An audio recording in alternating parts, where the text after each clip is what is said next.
Bismillahirrahmanirrahim. Assalamualaikum warahmatullahi wabarakatuh. Perkenalkan, nama saya Arni Mulyasari dengan NIM A1M2 20037.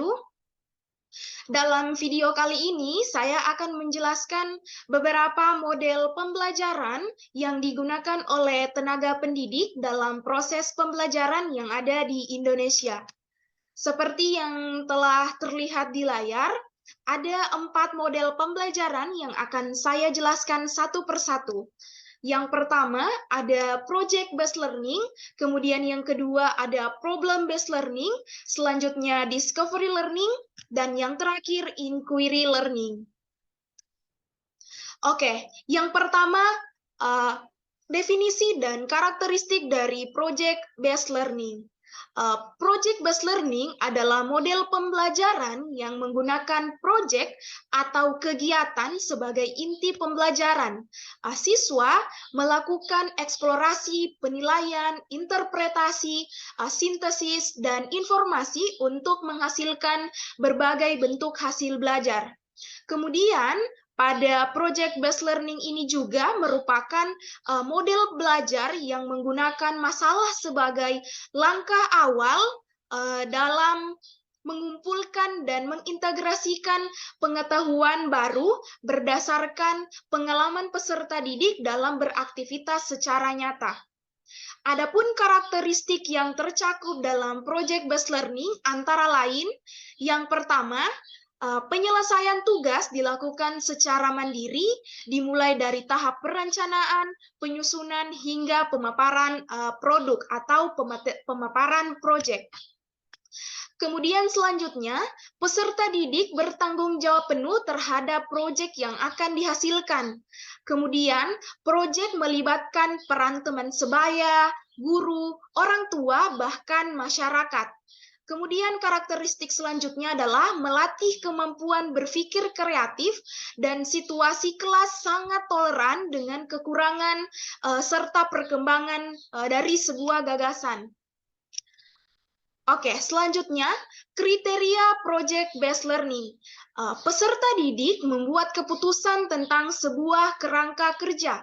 Kemudian adanya permasalahan atau tantangan yang diajukan oleh tenaga pendidik kepada peserta didik. Kemudian peserta didik mendesain proses untuk menentukan solusi atas permasalahan atau tantangan yang telah diberikan. Kemudian peserta didik secara kolaboratif bertanggung jawab untuk mengakses dan mengelola informasi untuk memecahkan permasalahan. Kemudian proses evaluasi dijalankan secara kontinu atau berlanjut. Kemudian peserta didik secara berkala melakukan refleksi atas aktivitas yang sudah dijalankan. Kemudian yang terakhir, produk akhir aktivitas belajar akan dievaluasi secara kualitatif. Oke, selanjutnya ada langkah-langkah pembelajaran project-based learning. Hal ini paling penting. Yang pertama, langkah pertama adalah penentuan pertanyaan mendasar. Oke, baik. Langkah pertama dimulai dengan pertanyaan esensial, yaitu pertanyaan yang dapat memberi penugasan siswa dalam melakukan suatu aktivitas, mengambil topik yang sesuai dengan realita kehidupan sehari-hari, dan dimulai dengan sebuah investigasi mendalam, dan topik yang diangkat tentunya relevan dengan peserta didik atau siswa. Kemudian langkah selanjutnya adalah mendesain perencanaan proyek. Perencanaan dilakukan secara kolaboratif antara pengajar atau guru dan siswa. Dengan demikian, siswa diharapkan akan merasa memiliki atau merasa mempunyai tanggung jawab atas proyek tersebut. Kemudian perencanaan ini berisi tentang aturan main, pemilihan, aktivitas yang dapat mendukung dalam menjawab pertanyaan dengan cara mengintegrasikan berbagai subjek yang mungkin, serta mengetahui alat dan bahan yang dapat diakses untuk membantu penyelesaian proyek. Kemudian langkah selanjutnya yaitu menyusun jadwal pembuatan. Tenaga pendidik atau guru dan siswa secara kolaboratif menyusun jadwal aktivitas dalam menyelesaikan proyek. Nah, aktivitas pada tahap ini antara lain yang pertama, membuat timeline untuk menyelesaikan proyek, kemudian membuat deadline penyelesaian proyek, dan membawa siswa agar merencanakan cara yang baru, serta membimbing siswa ketika mereka membuat cara yang tidak berhubungan dengan proyek, dan yang terakhir, meminta siswa untuk membuat penjelasan atau alasan tentang pemilihan suatu cara. Selanjutnya, langkah yang keempat yaitu memonitor keaktifan dan perkembangan proyek. Oke, baik. Pada langkah ini, memonitor siswa dan kemajuan proyek, pengajar atau guru bertanggung jawab untuk melakukan monitor terhadap aktivitas siswa selama menyelesaikan proyek. Monitoring dilakukan dengan cara memfasilitasi siswa pada setiap proses. Dengan kata lain, pengajar atau guru itu berperan menjadi mentor bagi aktivitas siswa. Agar mempermudah proses monitoring, dibuatlah sebuah rubrik yang dapat merekam keseluruhan aktivitas yang penting. Oke, untuk langkah selanjutnya yaitu menguji hasil. Nah, pada langkah ini dilakukan untuk membantu pengajar atau guru dalam mengukur ketercapaian standar, berperan dalam mengevaluasi kemajuan masing-masing dari siswanya, kemudian memberi umpan balik tentang tingkat pemahaman yang sudah dicapai oleh siswa, kemudian membantu pengajar dalam menyusun strategi pembelajaran berikutnya. Dan yang langkah terakhir yaitu evaluasi pengalaman belajar. Nah, pada akhir proses pembelajaran, pengajar atau guru dan siswa melakukan refleksi terhadap aktivitas dan hasil proyek yang sudah dijalankan. Proses refleksi pada tahap ini, siswa itu diminta untuk mengungkapkan perasaan dan pengalamannya selama menyelesaikan proyek. Pengajar dan siswa mengembangkan diskusi dalam rangka memperbaiki kinerja selama proses pembelajaran sehingga pada akhirnya ditemukan suatu temuan baru untuk menjawab permasalahan yang diajukan pada tahap pertama pembelajaran. Selanjutnya yaitu model pembelajaran problem-based learning. Adapun definisi dari problem-based learning adalah proses pembelajaran untuk menemukan solusi dilandasi masalah kehidupan sehari-hari agar pembelajaran lebih menarik dan bermakna. Sedangkan menurut Sani tahun 2017, problem-based learning adalah pembelajaran yang dimana proses penyampaian informasinya dapat melalui penyajian suatu masalah, kemudian pemberian pertanyaan dan melakukan penyelidikan. Adapun ciri-ciri masalah yang digunakan dalam problem-based learning itu sendiri, yaitu yang pertama, disesuaikan dengan kondisi peserta didik. Kemudian yang kedua, dikaitkan dengan materi yang akan dipelajari peserta didik. Kemudian selanjutnya, memiliki jawaban atau penyelesaian yang memerlukan penjelasan, kemudian menggairahkan dan menantang peserta didik untuk menjawab masalah-masalahnya, kemudian tidak terlalu sulit dan tidak membosankan. Baik, adapun sintaks problem-based learning atau langkah-langkah pembelajaran problem-based learning, yang pertama, orientasi peserta didik pada masalah. Guru akan menjelaskan tujuan pembelajaran, dilanjutkan dengan memberikan konsep dasar petunjuk yang digunakan dalam pembelajaran. Kemudian yang kedua, mengorganisasi peserta didik untuk belajar. Guru atau tenaga pendidik akan membantu peserta didik dalam mengidentifikasi konsep yang ada pada masalah dan mengorganisasikan tugas-tugas belajar terkait dengan permasalahan. Kemudian langkah selanjutnya, membimbing penyelidikan. Pada langkah ini, guru membimbing peserta didik dalam mencari informasi yang tepat, menyelesaikan eksperimen, kemudian mencari solusi yang sesuai dengan penyelesaian.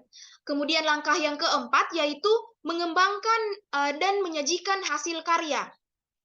Guru akan membantu peserta didiknya dalam merencanakan dan menyiapkan hasil karya yang tepat. Kemudian yang terakhir, yaitu menganalisis dan mengevaluasi proses pemecahan masalah. Pada langkah ini, guru akan membantu peserta didik melakukan evaluasi terhadap proses yang telah dipelajari. Baik, itulah penjelasan mengenai problem based learning. Selanjutnya, saya akan membahas tentang model pembelajaran discovery learning. Adapun pengertian atau definisi dari discovery learning, yaitu teori belajar yang didefinisikan sebagai proses pembelajaran yang terjadi bila pelajar tidak disajikan dengan pelajaran dalam bentuk finalnya, tetapi diharapkan siswa mengorganisasi sendiri, yaitu proses discovery ini terjadi bila individu terlibat terutama dalam penggunaan proses mentalnya untuk menemukan beberapa konsep dan prinsip. Oke, tahap perencanaan discovery learning yang pertama, menentukan tujuan pembelajaran, kemudian melakukan identifikasi karakteristik siswa, mulai dari kemampuan awal, minat, gaya belajar, dan sebagainya. Kemudian, memilih materi pelajaran. Selanjutnya, menentukan topik-topik yang harus dipelajari siswa secara induktif dari contoh-contoh umum. Kemudian, mengembangkan bahan-bahan belajar berupa contoh-contoh, ilustrasi, tugas, dan sebagainya untuk dipelajari oleh peserta didik. Kemudian, melakukan penilaian proses dan hasil belajar siswa. Selanjutnya, mengatur topik-topik pelajaran dari yang sederhana ke kompleks, dari yang konkret ke abstrak, kemudian tahap enaktif, ikonik, sampai ke simbolik. Oke, selanjutnya langkah-langkah pembelajaran dari discovery learning. Yang pertama ada stimulation. Oke, pertama-tama pada tahap ini pelajar dihadapkan pada sesuatu yang menimbulkan kebingungannya, kemudian dilanjutkan untuk tidak memberi generalisasi agar timbul keinginan untuk menyelidiki sendiri. Di samping itu, guru juga dapat memulai kegiatan proses belajar mengajar dengan mengajukan pertanyaan, anjuran membaca buku, dan aktivitas belajar lainnya yang mengarah pada persiapan pemecahan masalah. Stimulasi pada tahap ini berfungsi untuk menyediakan kondisi interaksi belajar yang dapat mengembangkan dan membantu siswa dalam mengeksplorasi bahan-bahan pembelajaran. Kemudian langkah selanjutnya yaitu problem statement. Pada langkah ini, setelah dilakukannya stimulasi, selanjutnya guru akan memberi kesempatan kepada siswanya untuk mengidentifikasi sebanyak mungkin agenda-agenda masalah yang relevan dengan bahan pelajaran. Kemudian salah satunya dipilih dan dirumuskan dalam bentuk hipotesis atau jawaban sementara. Kemudian langkah selanjutnya yaitu data collection atau pengumpulan data. Ketika eksplorasi berlangsung, guru juga memberi kesempatan kepada para siswa untuk mengumpulkan informasi sebanyak-banyaknya yang relevan untuk membuktikan benar atau tidaknya hipotesis. Pada tahap ini berfungsi untuk menjawab pertanyaan atau membuktikan benar tidaknya jawaban yang dimiliki oleh peserta didik. Kemudian langkah selanjutnya adalah data processing atau pengolahan data. Nah, menurut Shah pada tahun 2004, pengolahan data ini merupakan kegiatan mengolah data dan informasi yang telah diperoleh para siswa, baik melalui wawancara, observasi, dan lain sebagainya. Kemudian akan ditafsirkan semua informasi dari hasil bacaan, wawancara, observasi, semuanya akan diolah, akan diacak, diklasifikasikan, ditabulasi, bahkan bila perlu dihitung dengan cara tertentu serta ditafsirkan pada tingkat kepercayaan tertentu. Kemudian langkah selanjutnya yaitu verification.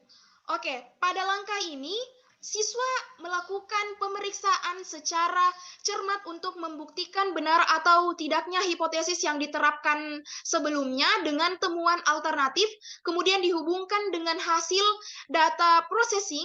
Verification menurut Brunner bertujuan agar proses belajar akan berjalan dengan baik dan kreatif apabila guru memberikan kesempatan kepada siswanya untuk menemukan suatu konsep, teori, aturan, atau pemahaman melalui contoh-contoh yang ia jumpai dalam kehidupannya. Kemudian langkah yang terakhir yaitu generalization. Oke, pada tahap ini kesimpulan adalah proses menarik sebuah kesimpulan yang dapat dijadikan prinsip umum dan berlaku untuk semua kejadian atau masalah yang sama. Dengan memperhatikan hasil verifikasi, berdasarkan hasil verifikasi, maka dirumuskanlah prinsip-prinsip yang dapat mendasari jawaban yang telah ditemukan sebelumnya. Oke, baik. Itulah beberapa penjelasan saya mengenai model pembelajaran discovery learning. Selanjutnya yang terakhir ada model pembelajaran inquiry learning. Adapun definisi dari inquiry learning yaitu metode pengajaran yang melibatkan peserta didik dalam penyelidikan otentik di mana mereka mengidentifikasi masalah, mengajukan pertanyaan, mengusulkan solusi, membuat prediksi, merancang prosedur, mengumpulkan dan mengatur data hingga menarik kesimpulan. Oke, selanjutnya strategi pembelajaran inquiry learning. Yang pertama, dalam inquiry learning, peserta didik tak hanya dituntut untuk menguasai materi pelajaran, akan tetapi bagaimana mereka dapat menggunakan potensi yang mereka miliki. Kemudian, peserta didik yang hanya menguasai pelajaran belum tentu dapat mengembangkan kemampuan berpikir secara optimal. Sebaliknya, peserta didik atau siswa akan dapat mengembangkan kemampuan berpikirnya manakala ia bisa menguasai materi pelajaran. Oke, prinsip-prinsip pembelajaran inquiry learning. Yang pertama, berorientasi pada pengembangan intelektual, kemudian interaksi, kemudian ada bertanya, belajar untuk berpikir, serta keterbukaan. Oke, langkah-langkah pembelajaran dari inquiry learning yang pertama, orientasi. Langkah ini yaitu untuk membina suasana atau iklim pembelajaran yang responsif. Tenaga pendidik atau guru dapat mengkondisikan agar siswanya siap melaksanakan proses pembelajaran. Langkah orientasi ini merupakan langkah yang sangat penting karena keberhasilan ini sangat tergantung pada kemauan peserta didik untuk beraktivitas menggunakan kemampuannya dan memecahkan masalah. Tanpa kemauan dan kemampuan itu, tak mungkin proses pembelajaran akan berjalan dengan lancar. Kemudian langkah selanjutnya yaitu merumuskan masalah. Pada tahap ini, peserta didik akan dibawa pada suatu persoalan yang mengandung teka-teki. Persoalan yang disajikan adalah persoalan yang menantang peserta didik untuk berpikir memecahkan teka-teki tersebut. Rumusan masalah yang ingin dikaji disebabkan oleh masalah itu tentu ada jawabannya, dan peserta didik didorong untuk mencari jawaban yang tepat. Proses pencarian jawaban itulah yang sangat penting, oleh sebab itu, melalui proses tersebut, peserta didik akan memperoleh pengalaman yang sangat berharga sebagai upaya mengembangkan mental melalui proses berpikir. Kemudian langkah selanjutnya yaitu merumuskan hipotesis. Pada tahap ini, hipotesis atau jawaban sementara perlu diuji kebenarannya. Perkiraan sebagai hipotesis bukan sembarang perkiraan, tetapi harus memiliki landasan berpikir yang kokoh, sehingga hipotesis yang dimunculkan itu bersifat rasional dan logis. Kemampuan berpikir logis itu sendiri akan sangat dipengaruhi oleh kedalaman wawasan yang dimiliki serta keluasan pengalaman yang dimiliki oleh peserta didik. Selanjutnya, yaitu mengumpulkan data. Pada tahap ini, aktivitas mendapatkan informasi sangat dibutuhkan untuk menguji hipotesis yang telah dilakukan sebelumnya. Oke, proses pengumpulan data ini merupakan proses mental yang sangat penting dalam pengembangan intelektual, pengumpulan data itu bukan hanya memerlukan motivasi, akan tetapi juga membutuhkan ketekunan dan kemampuan menggunakan potensi berpikir peserta didik. Selanjutnya ada pengujian hipotesis. Nah, pada proses ini, jawaban yang dianggap dapat diterima sesuai dengan data dan informasi yang diperoleh berdasarkan pengumpulan data. Kemudian dalam uji hipotesis ini, yang terpenting adalah mencari tingkat keyakinan peserta didik atas jawaban yang diberikan. Di samping itu, menguji hipotesis itu juga berarti mengembangkan kemampuan berpikir rasional para siswa. Dan langkah yang terakhir adalah merumuskan kesimpulan. Oke, pada tahap ini, proses mendeskripsikan temuan yang telah diperoleh sebelumnya itu berdasarkan hasil pengujian hipotesis. Untuk mencapai kesimpulan yang akurat, tenaga pendidik atau guru maupun dosen mampu menunjukkan data yang relevan dan up-to-date, sehingga dapat ditarik kesimpulan yang benar-benar akurat. Nah, itulah beberapa penjelasan saya mengenai model-model pembelajaran yang diterapkan di Indonesia. Adapun lebih dan kurangnya mohon maaf. Wabillahi taufiq wal hidayah. Wassalamualaikum warahmatullahi wabarakatuh.